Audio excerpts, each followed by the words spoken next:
कृष्ण की घमंडी पत्नी।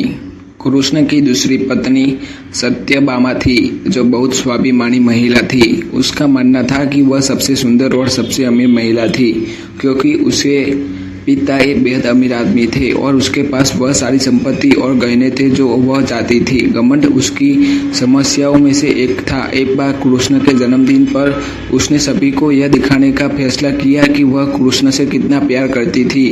वह कृष्ण के वजन के बराबर सोना शहर के लोगों में बांटना चाहती थी।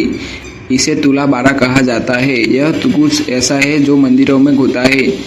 लोग खुद को तराजू पर मक्खन, घी या चावल से तोलते हैं और लोगों में बांट देते हैं। आप चावल, नमक, दाल, सोना या जो कुछ भी आप दे सकते हैं वे दे सकते हैं। वह परंपरा का हिस्सा है।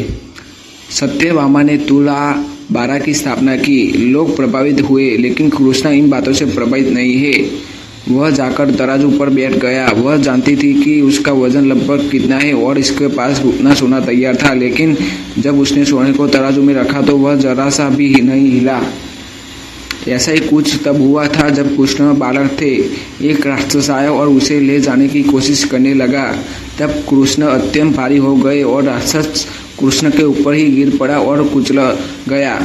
क्रिया योगी में एक ऐसा तरीका है जिससे योगी अपना वजन बढ़ा या घटा सकता है। ऐसे योगियों के बारे में कई कहानियां हैं जो पहाड़ के समान भारी हो गए।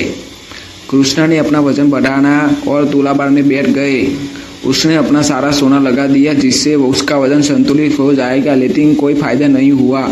अब तक शहर के सभी लोग देखने आ गए थे। फिर उसने अपने नौकरों से कहा कि उसके पास जो भी गहने हैं उन्हें ले आओ। एक एक करके उसने अपने गहने तुला बारह पर रख दिए, इस उम्मीद में कि यह काम करेगा। उसने अपना सब कुछ तराजू पर रख दिया, लेकिन तराजू हिलाया नहीं। वह रोने लगी क्योंकि यह उसके लिए बहुत शर्मनाक था।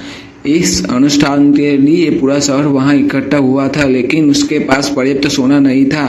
कोई व्यक्ति जो हमेशा अपने भाग्य और धन पर इतना गर्व करता था, उसके पास पर्याप्त सोना नहीं था या उसे पता नहीं था कि क्या करना है। फिर उसने रुक्मणी की ओर देखा, एक ऐसा व्यक्ति जिससे वह हमेशा थोड़ा ईर्ष्या करती थी और जिससे उसे परेशानी होती थी। उसने रुक्मणी से पूछा, मैं क्या करूं? क्योंकि ये शर्म सिर्फ मेरे लिए नहीं है, ये आपके और मेरे और सबके लिए है। क्या करे? रुक्मणी बस गई और बाहर लगे तुलसी के पौधे से 3 पत्तियां ले आई और उन्हें तुलाबार पर रख दिया। कृष्ण को ऊपर चले गए।